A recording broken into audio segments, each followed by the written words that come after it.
नमस्कार। हम सभी पर महाराज जी का आशीर्वाद और बजरंगबली जी की कृपा सदैव बनी रहे। भगवान हमारी परीक्षा क्यों लेते हैं, किन रूपों में लेते हैं और किस तरीके से लेते हैं, आज के इस अंक में हम इसी विषय पर चर्चा करेंगे। जब आप भक्ति करना शुरू करते हैं तो धीरे धीरे जब आपकी भक्ति परिपक्व होनी शुरू होती है, उस समय ईश्वर आपकी परीक्षा लेते हैं। वो जब परीक्षा लेते हैं तो कई बार आपके साथ ऐसा होता है कि आपके घर में आर्थिक परेशानियां बढ़ने लग जाती हैं, शारीरिक बीमारियां बढ़ने लग जाती हैं। ऐसा लगता है मानो बीमारियां घर छोड़ने का नाम ही नहीं ले रही। ये सब उनकी परीक्षा ही होती है। जब आपके हृदय में उनके प्रति विश्वास टूटना शुरू हो जाए, आपको ऐसा लगे कि ईश्वर मेरे साथ है ही नहीं, जब आप पूजा पाठ कर रहे हैं और आपके साथ इस प्रकार की घटनाएं घटित होने लगे कि आपका विश्वास डोलने लगे, तो आप याद रखें कि ईश्वर आपकी परीक्षा ले रहे हैं। इस समय सबसे ज़्यादा ज़रूरी होता है ये बात याद रखना कि आप बिल्कुल किनारे पर ही खड़े हैं। आपकी नैया किनारे पर ही है, बहुत पास है, वो पार होने वाली है। बस उसमें थोड़ा सा समय है, थोड़ा सा और कष्ट है, उसमें ज़रूरत है थोड़ा सा धैर्य और थोड़ा सा और संयम रखने की। हमारे साथ यही तो होता है कि हम जीवन भर भक्ति करते हैं, जीवन भर हम उस ईश्वर की भक्ति करते हैं और हमें जब हमारा इच्छित फल प्राप्त नहीं होता, परेशानियां जीवन में बढ़ने लगती हैं, जब हमारी नैया बिल्कुल पार होने वाली होती है, उस समय ईश्वर हमारी परीक्षा लेते हैं ताकि अगर हम विश्वास को अडिग रख लें तो हम पार हो जाते हैं। वहीं अगर विश्वास टूट गया तो फिर हम उसी भंवर में फंस के रह जाते हैं। इसलिए ईश्वर की कृपा किसी किसी पर ही होती है। पहले ईश्वर देखते हैं कि मेरा जो भक्त है, जिसको मैंने चुना है, उसका कितना विश्वास अडिग है मेरे ऊपर, जिसको मैंने चुना है उसकी कितनी भक्ति है, कितनी श्रद्धा है मेरे ऊपर। तब जाके कोई परीक्षा में उत्तीर्ण होता है, उसकी भक्ति सार्थक होती है। ईश्वर जब परीक्षा लेते हैं तो अलग अलग रूपों में कई तरीके से लेते हैं। कई बार मैंने आपको बताया कि जैसे घर में आपके बीमारियां बढ़ जाएंगी या आर्थिक संकट आ जाएगा या घर के जो लोग हैं, परिवार के जो सदस्य हैं, उनमें आपसी कलेश होने लगेगा, संबंधों में मनमुटाव आने लगेगा। उस समय आप देखेंगे कि आपकी भक्ति, आपका विश्वास टूटने लगेगा, पूजा पाठ करने का आपका मन ही नहीं करेगा। तो वो एक ऐसा समय है जिस समय आपके जीवन में एक सही व्यक्ति प्रवेश करने वाला होता है।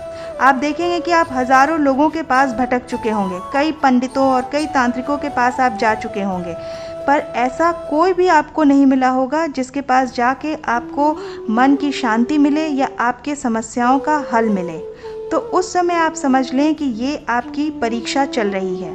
उस समय आपको अपने विवेक से कार्य करना है और ये सोचना है कि भगवान मेरी परीक्षा ले रहे हैं। देखिए, जो भक्त सुदामा थे वो भगवान श्री कृष्ण का नाम हमेशा जपते थे। वो अंतिम सांस तक श्री कृष्ण का नाम जप रहे थे। 4 दिन से उन्होंने भोजन नहीं किया था, उनका परिवार भी भूखा था। कभी उन्होंने ये नहीं सोचा कि भगवान का नाम जपते हुए भी मुझे इतने दिन हो गए, अभी तक भगवान ने मेरे पेट में अन्न का दाना क्यों नहीं दिया। और भगवान की जब कृपा हुई तब एक ऐसी अवस्था में वो थे जब वो भव सागर से पार होने ही वाले थे, किनारे पर ही थे। उस समय ईश्वर ने उनकी परीक्षा ली। 4 दिनों तक वो भूखे थे, उनका परिवार भूखा था। जब वो द्वारिका गए थे पैदल तो लोगों ने उन्हें ताना मारा, उनका मजाक उड़ाया। उन लोगों ने उन्हें वहाँ से ये कहकर भगा दिया कि ये भगवान कृष्ण के दोस्त कैसे हो सकते हैं। और यही वो समय था जब भगवान श्री कृष्ण स्वयं भागते हुए उनसे मिलने के लिए बाहर आए। उन्होंने उन्हें अपने गले से लगा लिया। ये प्रसंग आज भी याद किया जाता है। क्यों याद किया जाता है? क्योंकि वो भक्त की परीक्षा थी जिसमें वो उत्तीर्ण हुए। ऐसे ही हमें भी समझना है कि जो हमारी परीक्षा चल रही है, इसमें हमें पार होना है। जब आप परेशानियों से घिरे हुए हैं, वो आपकी परीक्षा ही है और आप भव सागर से पार होने ही वाले हैं। परेशानियां आती हैं, सभी के जीवन में आती हैं। ऐसा कोई नहीं है जिसके जीवन में परेशानी ना हो। कोई कितनी भी भक्ति कर ले, उसका पूरा जीवन सुखमय कभी नहीं होता। कभी ऐसा नहीं होता, चाहे वो कितना भी बड़ा भक्त हो, कितना भी बड़ा सेवक हो, कितनी ही भक्ति करता हो, कितनी ही तपस्या करता हो, पर कभी उसके साथ ये नहीं होता कि उसको सिर्फ और सिर्फ सुख ही मिले।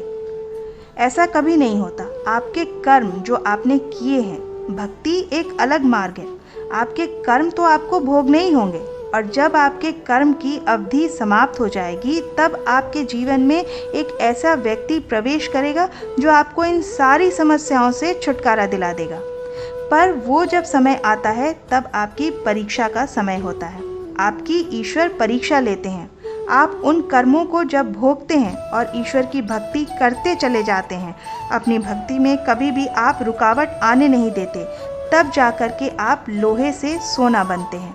आप और निखर कर आगे आते हैं और ऐसे ही लोग ईश्वर को प्रिय होते हैं। ऐसे ही लोग ईश्वर को प्रिय होते हैं जो परेशानियों में भी ईश्वर का नाम लेते रहते हैं, जो दुख में भी ईश्वर का नाम जपते रहते हैं, जो सुख में भी ईश्वर को भूलते नहीं हैं, वही लोग उनको प्रिय होते हैं। तो कभी भी अगर आपके जीवन में परेशानियां आ रही हैं, तो ये मत सोचिए कि ईश्वर मेरी परेशानियों को क्यों नहीं मिटा रहे। ध्यान रखिए इस चीज़ का कि भगवान आपकी परेशानियों को नष्ट कभी नहीं करते, बल्कि वो उनको सहने की शक्ति देते हैं, उन दुखों को सहने की शक्ति आपको प्रदान करते हैं। जब आपके जीवन में कष्ट आने लगते हैं, तो उनकी भक्ति उन कष्टों को सहने की क्षमता प्रदान करती है। जब आपके जीवन में कष्ट आने लगते हैं, तो ईश्वर की भक्ति आपको उन कष्टों को सहने की क्षमता प्रदान करती है। भगवान की भक्ति जब आप करते हैं, तो दुख तो आएंगे ही, आपके कर्मों के अनुसार आपको दुख भोगने ही हैं, पर ईश्वर का सहारा आपको ऐसे समय में प्राप्त होता है। वो जो दुख हैं, वो आपको दुख लगते ही नहीं हैं। आप बहुत आसानी से ऐसे तकलीफ़ों से, इन संकटों से आप पार पा जाते हैं, आप उन्हें सहन कर पाते हैं। तो कभी भी आपके हृदय में अगर ऐसे विचार आ रहे हैं कि भगवान आपकी सुन नहीं रहे, तो आप ये समझ लीजिए कि ये आपकी परीक्षा चल रही है। ईश्वर आपकी परीक्षा ले रहे हैं और आप किनारे पर ही हैं, आप पार होने ही वाले हैं। बस इस समय आपको थोड़ी सी हिम्मत और थोड़े से धैर्य की ज़रूरत है। आप बिल्कुल अपने विश्वास को टूटने ना दें और अपनी भक्ति का प्रवाह और बढ़ा दें। ऐसे समय में आप अपनी भक्ति का प्रवाह और बढ़ा दें। तो मैं आशा करती हूँ कि ये जानकारी आपको पसंद आई होगी। आप अपने विचार हमें कमेंट सेक्शन में लिखकर ज़रूर बताएं।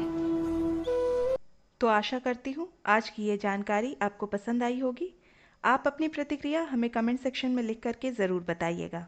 मिलते हैं अगले अंक में, तब तक के लिए जय श्री राम, जय बाबा की।